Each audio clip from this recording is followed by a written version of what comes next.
అపర మేధావి అంబేద్కర్ మళ్ళీ కావాలా? అబ్దుల్ కలాం లాంటి సైంటిస్ట్ని మళ్ళీ చూస్తారా? సమున్నత వ్యక్తిత్వం కలిగిన సర్వేపల్లి రాధాకృష్ణలాగా మీ చిన్నారులను చూడాలని ఉందా? అయితే ఆపండి.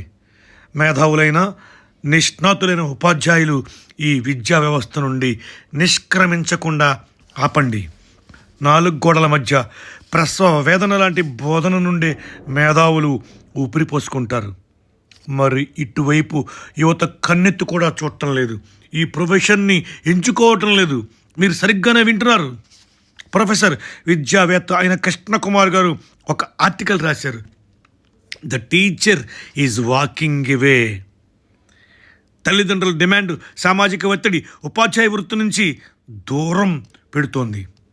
నిత్యం ఈ వార్తలు మీరు వింటున్నారు కదా. ఉపాధ్యాయుడిని కొట్టిన విద్యార్థి, కుత్తుకపై కత్తి పెట్టిన విద్యార్థి, పరీక్షల్లో కాపీయింగ్ చేయనివ్వలేదని ఇన్విజిలేటర్ జరకెత్తించిన ఆకతాయి, ఇన్విజిలేటర్పై ఇంకు జల్లిన విద్యార్థి, మొబైల్ తీసుకున్నందుకు చెప్పు చూపించిన విద్యార్థిని, తక్కువ మార్కులు వేశారని పేపర్లు కాల్చి బూడిద చేసిన కాలేజీ స్టూడెంట్స్. ఇవి విన్నాక చదివాక మీరు మీ పిల్లలని ఉపాధ్యాయ వృత్తికి పంపుతారా? ఈ సమస్యకి పరిష్కారం ఏమిటి? ఇక పరీక్షా కాలం ఇది. డిబార్ చేశారని విద్యార్థి ఆత్మహత్య. డిబార్ అనేది విద్యార్థిని మరింత ఇంపల్సివ్గా మారుస్తుంది, యాంటీ సోషల్ ఎలిమెంట్గా చేస్తుంది.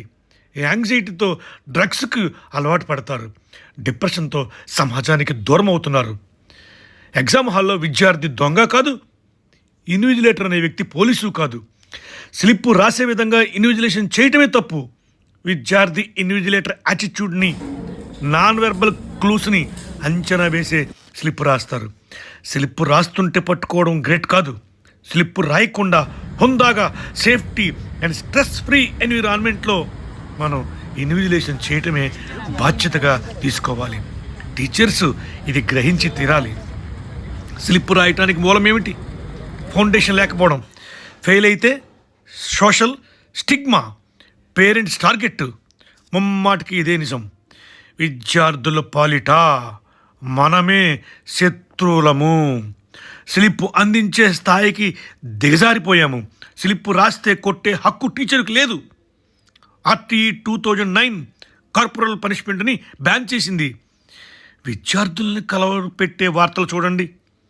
100 గుంజీలు తీసి స్పృహ తప్పిన విద్యార్థి, అల్లరి చేసాడని జుట్టు పట్టుకుని ఈడ్చికెళ్ళిన టీచర్, ఇంగ్లీషు మాట్లాడలేదని చెప్పుల దండ వేసిన యాజమాన్యం, చేతిరాత అందంగా లేదని వేళ్లు విరిచిన అధ్యాపకుడు, అట్టతో తల మీద మోదిన ఉపాధ్యాయురాలు, కాళ్ళు పట్టించుకున్న టీచర్.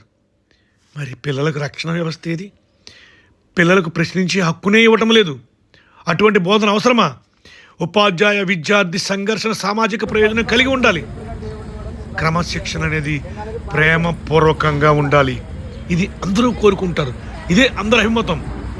తప్పు ఉపాధ్యాయుడు చేసినా కూడా విద్యార్థికి సారీ చెప్పి తీరాలి. వారికి రెస్పెక్ట్ ఇవ్వటం చాలా ముఖ్యం. ఫిన్లాండ్ లాంటి దేశాలు విద్యా వ్యవస్థలో ఇటువంటి విషయాల్ని పూర్తిగా చేర్చాయి. విద్యార్థి ఉపాధ్యాయుల మధ్య కాన్ఫ్లిక్ట్స్ని సక్రమంగా రిజాల్వ్ చేయగలిగినప్పుడే గొప్ప సమాజాన్ని నిర్మించగలము. ప్రియమైన తల్లిదండ్రులారా, పిల్లల ముందు ఉపాధ్యాయుల్ని నిందించకండి, చులకనగా మాట్లాడకండి. సత్కారం చేయకపోయినా పర్వాలేదు, చిత్కారము చేయకండి. గమనించండి, నైపుణ్యం ఆశయం కలిగిన అధ్యాపకుల్లాగా మీ పిల్లలు మారాలి. All right, class. Who can tell me the answer to number 3? It's 12, teacher. Observe the trajectory. When we apply the theorem, the result is undeniably clear. Thus, we can conclude the experiment. మంచి వారధిని నిర్మించండి. తల్లిదండ్రులు, ఉపాధ్యాయులు యొక్క ఉమ్మడి బాధ్యత వల్ల పిల్లలు మంచి నేర్చుకుంటారు. పిల్లలు మట్టి ముద్దలు అని జేబీ వాట్సన్ అంటారు. వారిని వజ్రాలుగా, వజ్ర శరీరులుగా, వజ్రాయుధాలుగా మార్చే శక్తి ఉపాధ్యాయులకు మాత్రమే ఉంది.